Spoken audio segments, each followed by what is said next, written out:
Hey everyone, Kyle once again. and and welcome back to I would say the final video I have of reviewing the Pokemon franchise. But I've already reviewed all the films, but I said I would, but throughout the whole time reviewing the whole film, all the films, I said I would do like a top 5 favorite and least favorite of the Pokemon movies, which I've said throughout this whole series of reviewing them. And I've already said that my three favorite films are the first three films, but then I would say my top 5 favorite and the least favorite of the direct-to-video sequels. And like I said before, the ones that I selected as my least, I don't dislike them. I like all of them though, but it's the ones that I put them as my least because I think that they're. I think there would be more. The ones I find more excitement. This one where I thought were like less, more. How do I put it? But it's even though I like the films, I just think it's just they're okay. They're decent, but the ones I prefer are just much more better to watch. But regardless, they're still good though, and I like some of the things they have in those movies though. But I think the other ones are just better to me in my opinion. But the ones I said are my favorite of all Pokemon movies though are the first 3 movies. Starting with Pokemon the first movie, then Pokemon 2000, and then Pokemon 3 the movie. Which the first 3 I always loved growing up. I saw these 3 films in the theaters. Great time seeing them after being a big fan of Pokemon growing up. And these 3 are the only ones that have like a dark tone to the films, especially on number 3 at least to me. But then when you enter Pokemon Forever, with the darkness tone has been lighting them so much, So, but I love all 3 of these movies. Big childhood favorites films. This is why to say they're all my favorite of all the Pokemon movies. Though, especially I think say number 3 is my favorite of all of them. I would say that I have to probably say it's my favorite of all the Pokemon movies. This is my most favorite, but these are my top 3 of all time though. But number 3 is my favorite though. So yeah, Pokemon 3 is absolutely my favorite. But then getting into, especially the other ones that were released in theaters. But getting into my top 5 and my top favorite, best and least, I would say. Let's start with my least. Well, actually, no. Let's start with the best ones, and I will put them in this order right here. So the fifth one I would say is my favorite of the direct-to-video movies. Is Pokemon Giratina and the Sky Warrior. The one from the Diamond and Pearl series. Where it talks about where he had tells about the legendary Pokemon Giratina and also Shaman. How Shaman ends up in the mix because didn't intentionally never pretend to be in the mix though, but somehow has. And in the mix of all this, you have Giratina fighting with a Dialga, because by this time with Darkrai, this film, and Arceus and the Jewel of Life, there's explanations to why would Dialga and Palkia have been fighting each other, and now Giratina has been thrown in the mix because the realms have interacted with each other.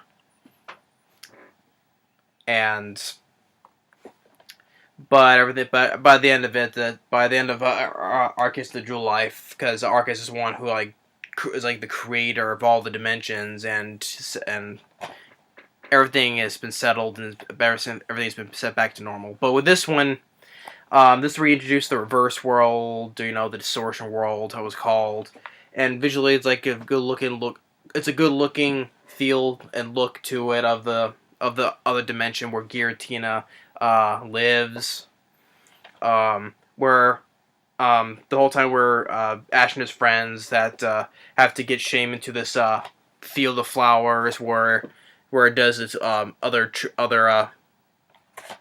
its other form where it can fly, have more magical powers, and where all the other ones supposed to meet as well. And meantime we have this villain, the Sky Warrior. I think his name is Zero.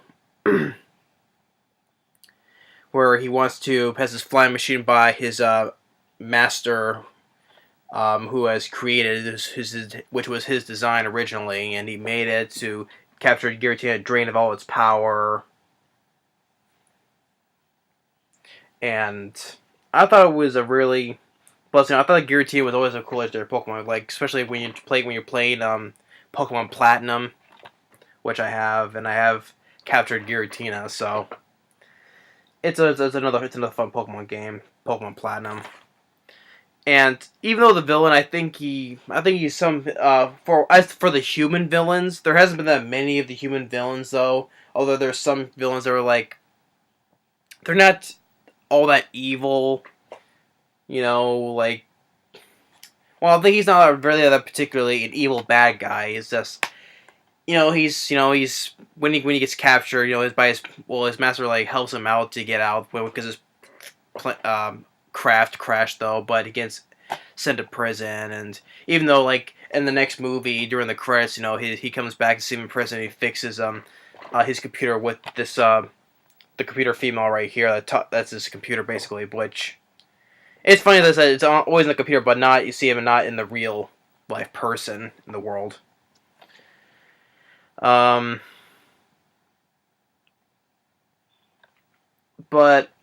I think it's really, and also like how, also like have a Regigigas also coming in the third act to help out.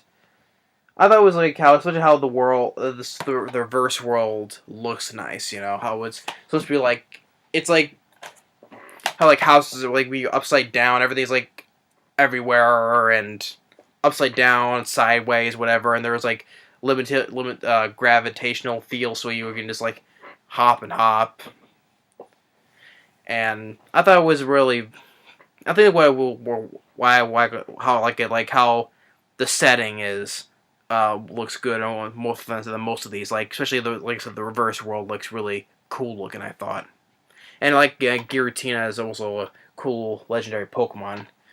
There's one of the favorites of the legendary Pokemon as well. And like part for how how they make Giratina sound is like it sounds like Mothra from the Godzilla movies.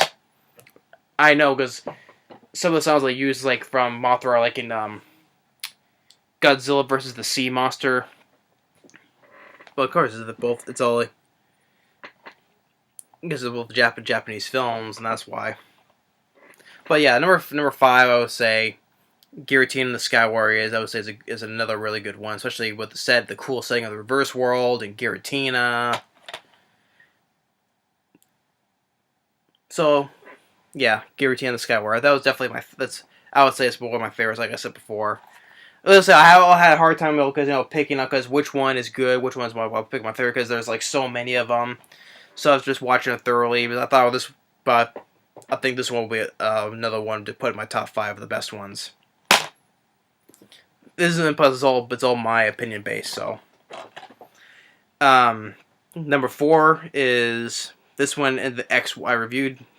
It's one of the recent ones. Towards the end, it's when entering the XY region, the Kalos region, I would say. Is Pokemon the movie Diancie and the Cocoon of Destruction. Where in this one, there's the Princess Diancie has to learn the powers from Xerneas to get her full powers, max to unleash the full force of her powers to create a hard diamond to save her colonies where they live in a diamond mine, basically, and yet where you have the Cocoon Destruction lies Yveltal. Well, it's the opposite. Like Xerneas is the bringer of life, and Yveltal is the destruction. Because it destroyed most of this forest one time, and it's been laid the cocoon ever since, called the Cocoon Destruction. And then also there's these group of thieves, three different kinds of thieves that are after Deoncé. Just to capture, I guess, to sell, I guess. But and Tasha has been helping out to get to the to this forest, which was forbidden, but they have no choice because Zernia is supposed to be there. And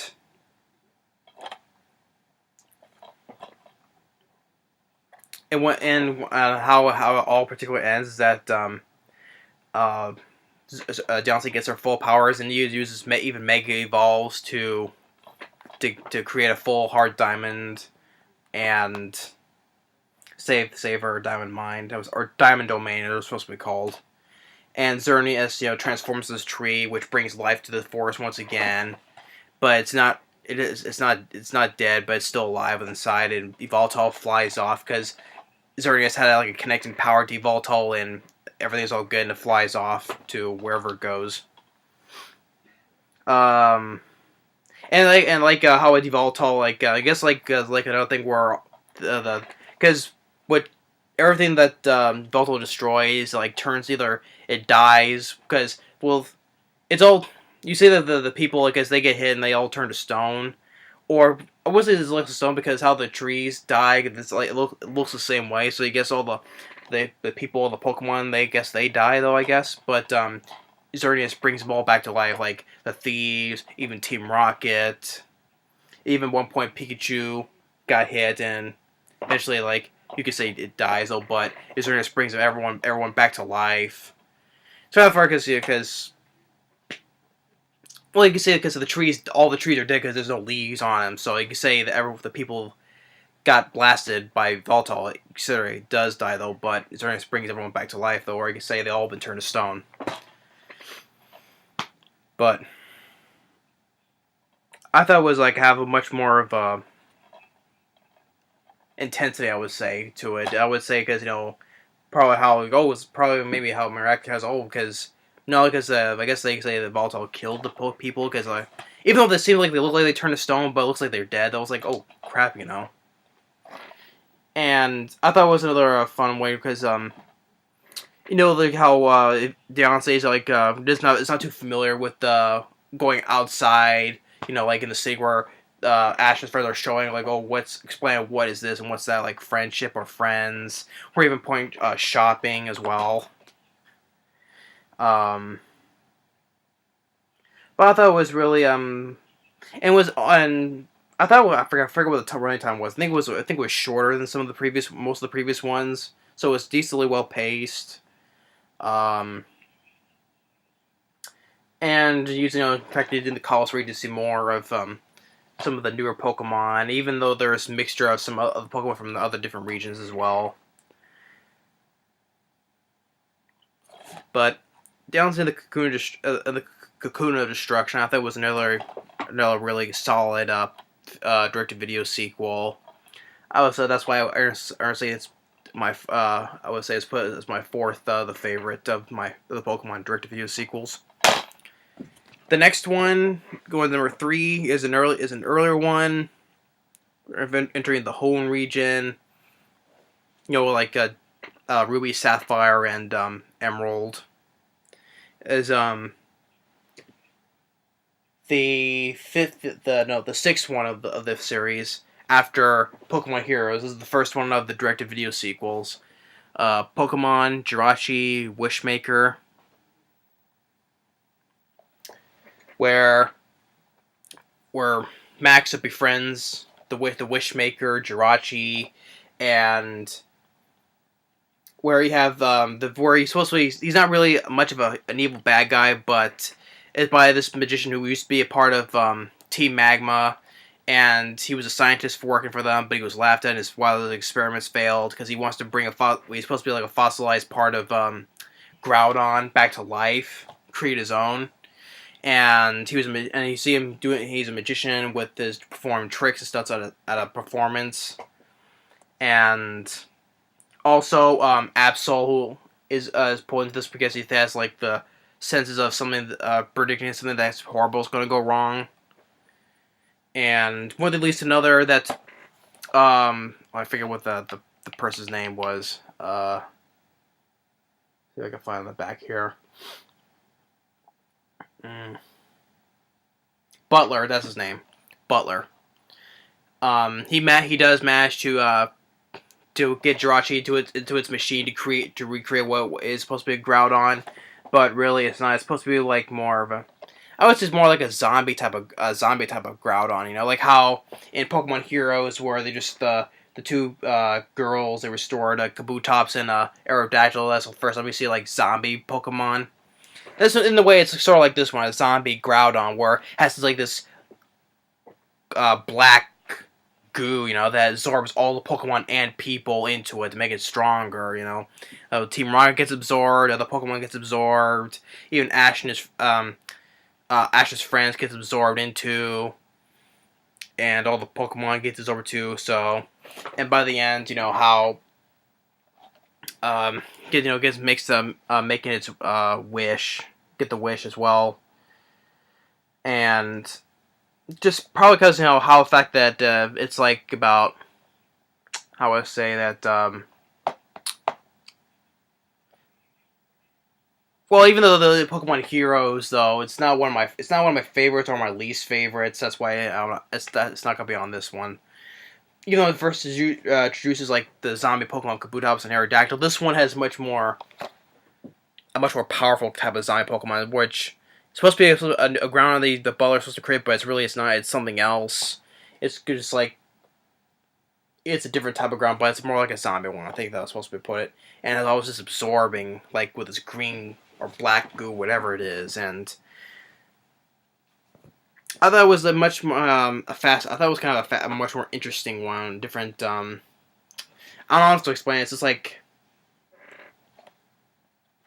of a. Well, probably because of the zombie ground, probably, but it's probably a little more of a friendly, I would say. Sometimes the description of how it's hard to describe the scenarios of each of the Pokemon films, what makes it think why I pick it's supposed to be the best. I just have to watch them and then just say, oh, okay, that's why it's one of my favorite or my least favorite. But I just got how you get a couple funny moments where there was Max who wanted to wish for a bunch of candy, and how even though Jirachi wishes for a bunch of candy, but they actually steals from a person's venue and just puts all into that one trailer. Which got a chuckle out of it. And Team Rocket, like I said before, I said this countless times, though there are a lot of times in Team Rocket there's no need to be them in the movie, though, but there was a couple of times, okay, I gotta accept them being in the movie, though, because overall, most of the time, it's like 80% they didn't need to be in the movies, though, but I would say there are times I can accept them, okay, I feel like they need to be in the movie, you know, that type of thing. And because there are part in the beginning where they try once again to capture Pikachu, but yeah, Jirachi Wishmaker I thought was another a good one. But as my third favorite of the direct-to-video sequels, like with a creepy looking zombie Groudon, and even then at the end, Butler is not really an evil person, and after that he decided he's going straight for now on, be with his girlfriend. And there's like in the next film you see them have a cameo appearance during the credits of the next movie. So yeah, Jirachi Wishmaker is another great one for my third spot. The second one, which was out of place. The second one is definitely why I enjoy the most. Is Pokemon Lucario and the Mystery of Mew. Lucario is one of my favorite Pokemon. I would say he's even a badass looking Pokemon. I wouldn't even say, and even comes with a Pokemon show, which I also reviewed as well. Lucario and the Mystery of Mew. I really had a lot of fun with this one. I said before, my first review. It's already been my one of the favorites, the direct-to-video sequel. I enjoy this one. The whole thing with how it takes back from the ancient times. How there was wars between Pokemon, and the guy, of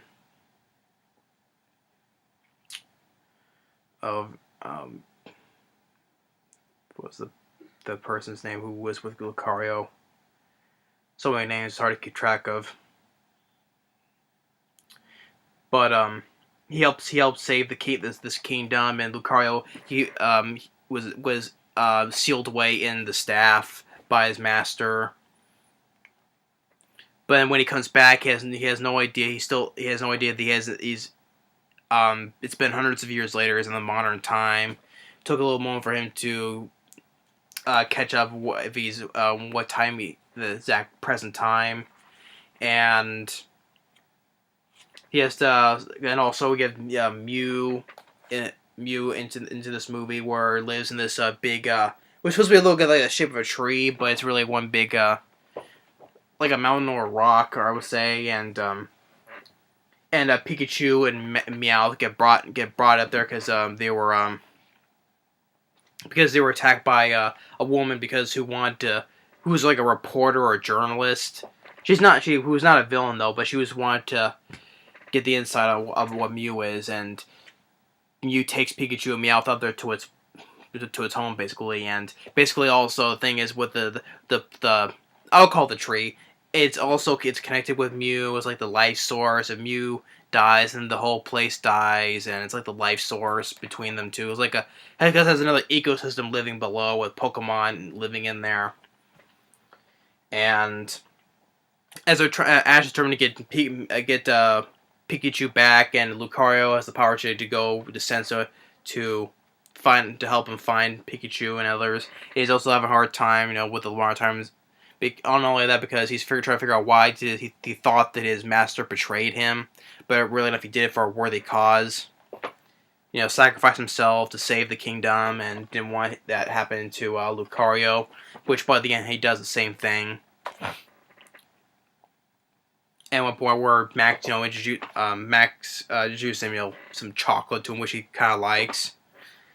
And then also while they're in the caves in that place, there was like these, which are supposed to be called like blood cells of the ecosystem, which absorbs them in, like, not Pokemon, but just the people, because it doesn't do it to Pokemon, just the people. It absorbs them all in, which another scenario which you think that they kind of killed the humans, but with the Mew giving all of its power back, it brings them all back. And since Mew was like kind of like dying though, but Lucario has to do the power, which originally, because Ash was gonna do it because he has like the same, the same like kind of like spirit with Pikachu, and same with Lucario did with his master. Ash was really gonna do the power, but Lucario just pushes him out of the way, so he has to do it himself. So he gives his life up. I thought that was really I thought it was a really fun, entertaining direct-to-video sequel. I really highly enjoy this one. Like I said, Lucario, one of my favorite Pokemon, baddest looking Pokemon. You've seen throughout the times later in the series, but just a really cool Pokemon. I highly enjoy Lucario and the Mystery Mew. It's really great. To me, it is. I'm sure some people will agree with me on that, though. But yeah, it's my second favorite, Lucario. And my favorite of the direct-to-video sequels, which really was a TV special, but this is one I enjoy because I grew up with it, and that's the Mewtwo Returns. Yep, definitely the sequel to, yeah, it is a sequel to really enough to Pokemon first movie, Mewtwo Strikes Back, because Mewtwo Returns, he's because why I put this as my favorite, because I grew up with this one more than way before watching the direct-to-video sequels. Because I used to have this on VHS. I don't have it anymore, but I think it is. But it's probably stored away. But I used to watch this all the time. And with Mewtwo, him with his clones they create from the first movie, he has a hard time accepting who he is because he's a clone. He's not actually born in this world, but because he was created from the first movie, and he has a hard time saying, since he's a clone, we don't belong in this world. We're just gonna hide from the world, even though his clone Pikachu and Meowth says, we don't need to. And then, of course, you get Giovanni, definitely our main villain, Giovanni, because he was using Mewtwo as a weapon in the first movie, so he drives Giovanni away, but he's the only one who didn't forget about him, because for the first movie he wiped the memories of everyone, like Ash, Team Rocket, and then the others, but not Giovanni, because he still remembers who he is. So he's determined to get Mewtwo back, and live in this little island where the water is pure and clear and not contaminated, and Ash and all the clone Pokemon get captured though, and as with Giovanni, as was gonna start polluting the water, all the book Pokemon that live in there start attacking, and they get out, and eventually they try to help Mewtwo out, who was put in this force field to drain him, I guess. Drain him of his powers, and I thought it was a worthy sequel to the first movie. I would say, even though it was made for TV though, but I love this one. Growing up with this one, I'd definitely easily say it was my favorite of the direct-to-video sequels. And yeah, it just lived up to, I would say, to the first movie. So yeah, this is my favorite one of the direct-to-video movies. So yeah, and plus, especially the villain when the villain is the leader of Team Rocket, Giovanni. So yeah, here's my top 5: Giratina, the Sky Warrior; Downsea and the Cocoon of Destruction; Jirachi, Wishmaker; Lucario and the Mystery of Mew; and then Mewtwo Returns. Now getting to my top 5 least of the favorite though. Like I said, I like these movies though, but I just feel like they're the ones I would watch the least. So the first one, I like the film, but even though there's sometimes I probably said it would be my top 5, but like I said, I wasn't entirely sure because there's a whole bunch I have to look through, see which one I think is the best ones. But this one But this one is number 5 of the least one is The Rise of Darkrai.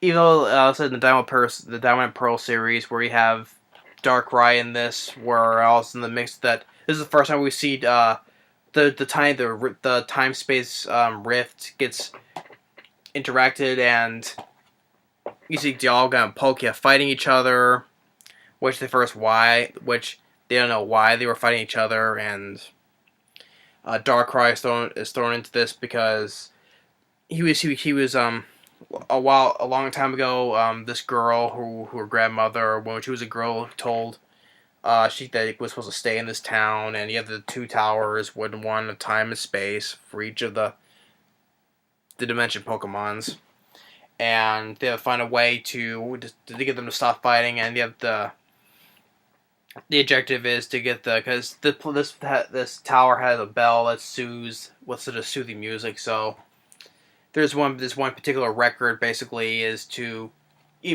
calm these 2 down, prevent them from fighting. And while that's going on, the town has been cut off from the world and is soon disappearing into another dimension.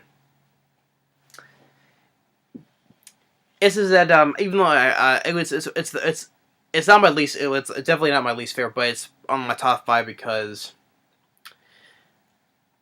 like I said, it's hard to describe, because when you're watching for a Pokemon movie, it's not like for a live action film.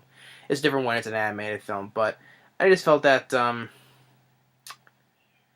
thought it was it's even though it's probably because it's 90 minutes. I thought it was a little bit slow. I thought, or probably said it was decent pace though, but there are certain times, even though it may think it's kind of short though, but it kind of feels long.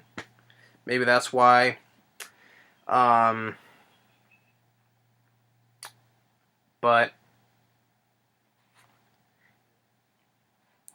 I decided to think that it's probably another thing is that it was probably, even though it's supposed to be the Rise of Darkrai, I think probably because it was more focusing on the fight between Dialga and Palkia and trying to stop them.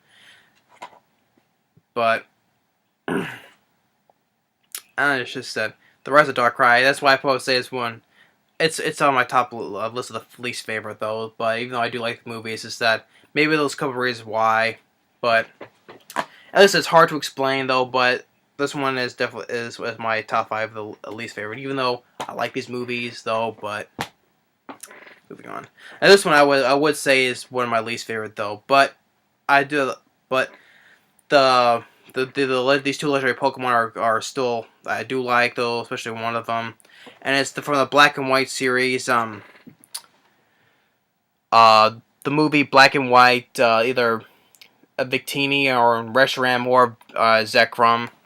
Like I said, this is a 2 version, which I thought was kind of interesting though, because it was like okay, you can see this 2 version, like the guy who was trying to move this castle. That, like, if you watch this one, the guy rides Zekrom, and Ash rides Reshiram. And if you flip it, it's the guy who has Reshiram, and then Ash frees Zekrom. So I thought it was kind of interesting. Okay, you can see 2 different tales of different stories, though. But I would prefer this one more because it's like light and day, dark, light. I prefer the Astral Rise, the one that's more of the light tone one. But why I think it's not my least, because, well, maybe one of the things though is that maybe because you didn't need. Part of me thinks it was interesting for 2 stories, but I think they just needed to put 1, and I think I'll prefer this one more because the other one I thought, even though they altered a couple of events though, I think it was just fine to put as Victini and Reshiram. I think that's more the reason, and I think even though, like I said, some of these may feel decent pace, even though they kind of feel long, and plus I think that what was that yeah, once again, Team Rocket didn't need to be in this movie. They were only there just for a couple of scenes, and that was it. And I just think that I think the reason why I think these are my least favorite is as I'm watching it, I don't feel like kind of excitement as like all the previous ones that I chose my favorite ones. But even though the legendary Pokemon are cool, the Reshiram and Zekrom, even though Victini was kind of cute looking though, friendly to them, I don't think it's not one of my favorite of these legendary Pokemon though. So, but and like I said before, Reshiram I think is better as my favorite of the 2 because like I said, like probably said in my review, because in my past reviews, I think you see me wear like a shirt of Reshiram on it. That's why I say it's my favorite of the 2 here for Black and White, and the whole thing probably because this guy wants to, because if this castle life wants to be almost to remove this all this effort to remove this castle back to its original place.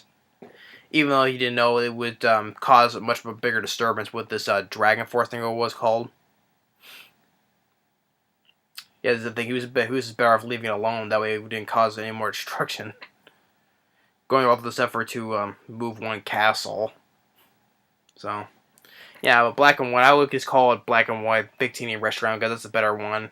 Even though, like I said, it was interesting to see 2 different tales, though, but I think I prefer this one much more. I think also the part on the flip side didn't need to be, well, both, but it is what it is. So yeah, Black and White, Victini, Reshiram, or Zekrom. Then moving on to the third one. Now, I said they would direct video sequels though, but this is the only one I would say is it's the only one in the theater, and Heroes is not on my list, and I should point out my top 3. Well, this is the first 3, so this is the only one that is Pokemon Forever. Yeah, this is the only one I would say of direct-to-video sequels, though, but the other ones like Deoxys and Arceus and the Jewel of Life and Zeracroc, I forgot what that one was. I like those movies. That's why I don't think they're not my favorites or not my least favorites. So they're like sort of in the middle, which I thought in the middle good though. But that's why I thought they're at least a bit better than the ones on my least favorite list. But this one, as one from the one released in theaters. I still say that like, the villain, besides Giovanni, of all the other villains from the movie, because this guy is also who works for Team Rocket as well. He tries to up the Iron Mask guy. I forget his name. He wants to use Celebi's power, to cause destruction, even though he was supposed to be taking orders from Team Rocket. So he decides to do everything himself. And Celebi's like the master for time travel, and where this boy gets brought back into the modern time. But he has to also, even though Ash wants to help him out, but he has to go back to his past as well. And also Suicune is in this movie as well. And this is what I said before, this film bombed at the box office, definitely in the U.S. Even though I say the villain is definitely one of the better of the human villains, though. It's just that, even though also one thing is that I think at the time I didn't know about the twist, where actually this little boy was actually a young Professor Oak. Because he did when he was a boy, he did the sketches of Pokemon. When how did Ash know at the end of the film? How did Oak know about the boy's name? And then, which asking, how did they know his name? We didn't mention him.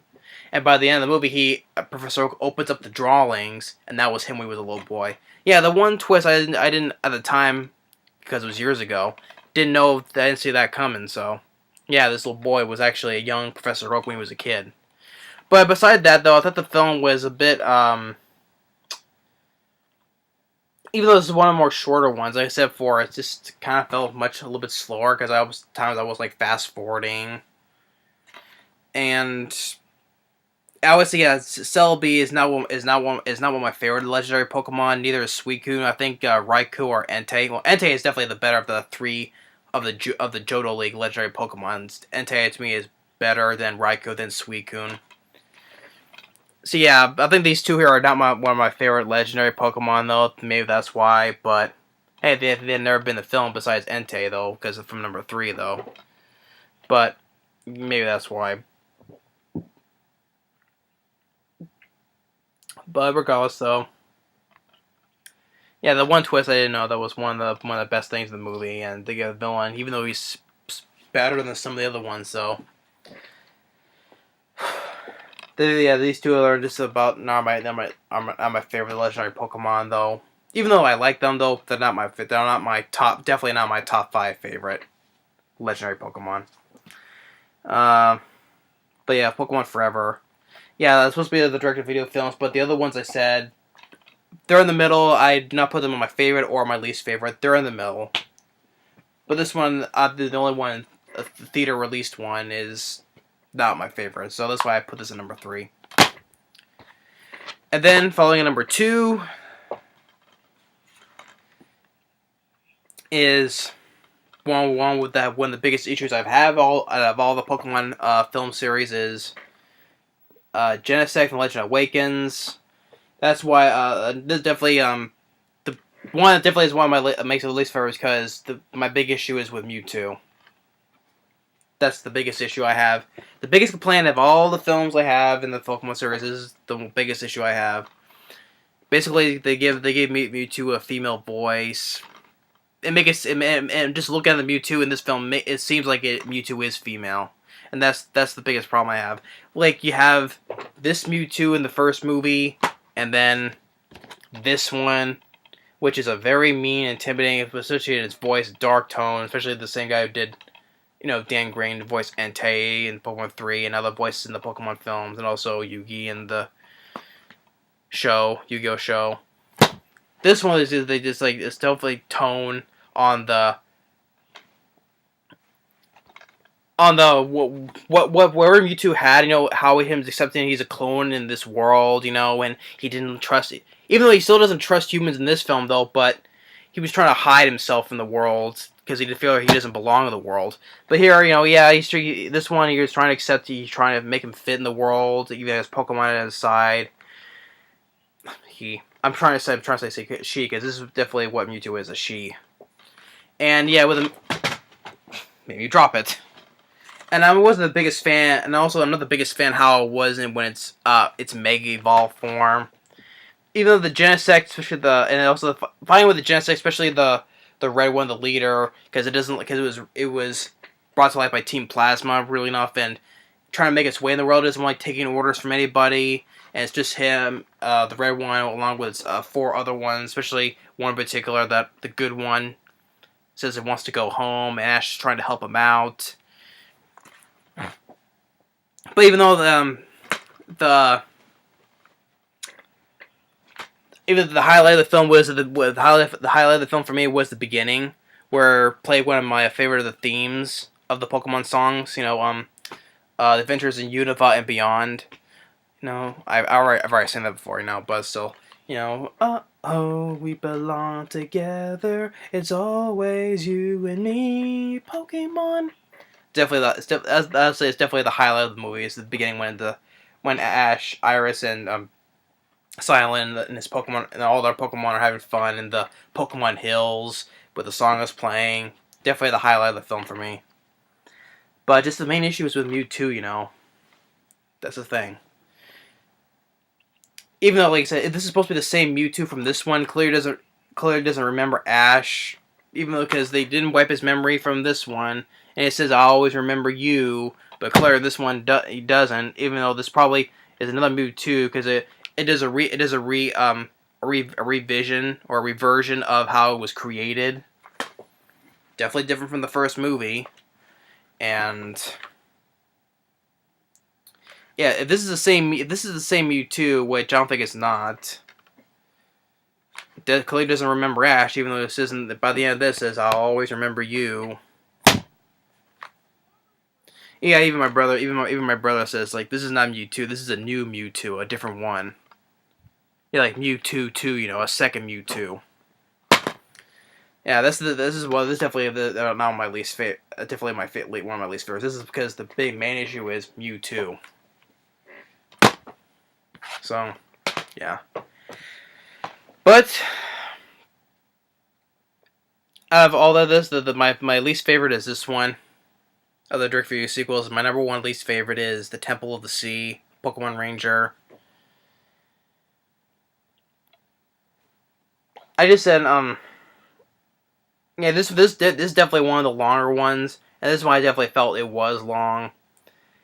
And try to help Ash, try to find the Sea Temple along with the what was the Pokemon called? Manaphy?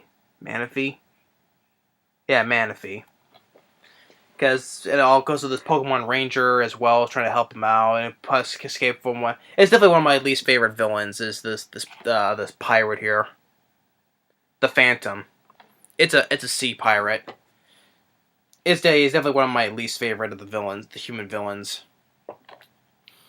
And because he seeks the Temple of the Sea, he needs the Manaphy to find the sea to steal its treasure, which is the crown, the sea crown. Even though visually underwater it looks how it looks, especially also the sea temple is supposed to be like a version of Atlantis, basically, an underground continent and this and that. No, but yeah, even though visually it looks nice when it's underwater, I just didn't feel that excitement. This is definitely my very least favorite. As I said before, I think this is my least favorite because I just didn't feel like all the excitement, and this one definitely felt long, and it was one of the longest ones in the series. I like it. I think this one was decent though, but it's not. I didn't rant on it though, but because I thought it was decent. It's just I just didn't think it was my. It's definitely not my favorite, and it's definitely a long. It's a long one. It felt long, and the villain was not. It's not one of my favorites at all.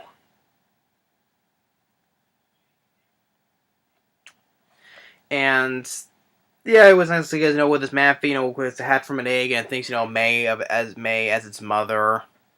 You get a little of them bonding together, and the thing that the hard part is May has to let Manaphy go as well. It was a hard part though. Well, I get that though, but it's just in. I just didn't think this one that was not one that's definitely not the most exciting one for me. Yeah, it's like the top five of my least ones like Darkrai and Black and White. I think they're decent. They're three decent ones though, but this one was definitely I didn't feel like it was it's definitely not my favorite at all. It's more of the less exciting one though, but it's a much longer movie and it felt long. The villain is not much other because otherwise he wants to get the treasure. Yeah, this is definitely I would say it's my least favorite out of all of them. So yeah, that's this. So hopefully this is my top 5 list of the favorite and least favorite of the Pokemon movies. Like I said, my all-time favorites ones are the first 3, especially number 3 is my favorite out of all the Pokemon movies. It's my all-time favorite, but it's also these two are my top 3 of the best ones as well. The best ones are the first 3. I don't know why these ones get so much hate though when they came out. Like it's like when the direct-to-video sequels came along, they kept much more positive feedback. It's like the direct-to-video they should make these direct-to-video. Otherwise, it probably would have got positive reactions though. But when they came out in theaters, they all got negative reviews. But yeah, Pokemon 3 is my all-time favorite. I also highly enjoy the first 2. Great Pokemon movies. My top 5 are the best ones. Number 5, once again. Number 4, number 3, 2, and 1. And as for my least favorites, 5, 4, 3, 2, 1. So yeah, my reviews of my reviews of the Pokemon franchise has now officially come to an end. Hope you all enjoyed. It. This has been very long to review all these Pokemon movies. I said this before when I did my last one. But yeah, I'm happily that I got this done. Because like I said, I was reviewing all of the Pokemon movies in honoring of the franchise's 20th anniversary. I can't believe it's been 20 years since Pokemon came out. And it's still popular to this day. Especially, also, I did this podcast, Pokemon Go was popular as well. People are getting so excited for it. So that's another reason I wanted to review the franchise. Because people were so excited about Pokemon Go.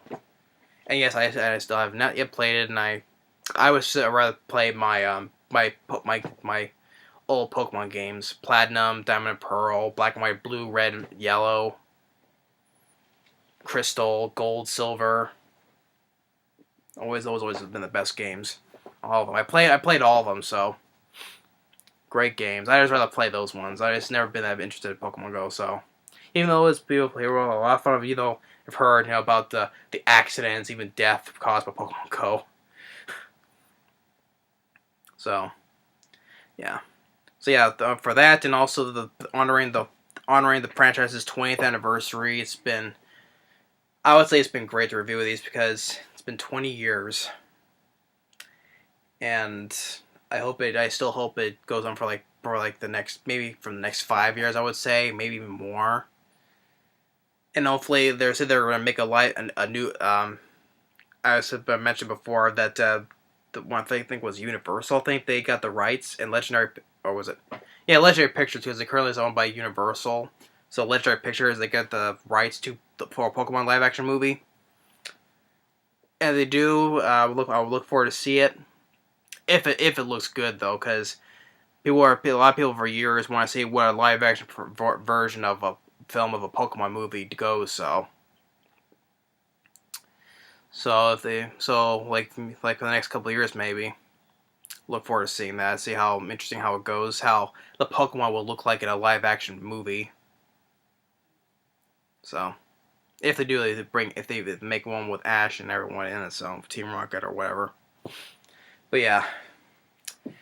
So my review, my 20th anniversary reviews of the Pokemon franchise has now come to an end. Hope you all enjoyed it. And feel free just to watch back on anyone, which you think is your favorite or least favorite. glad to throw out my opinions on all of them.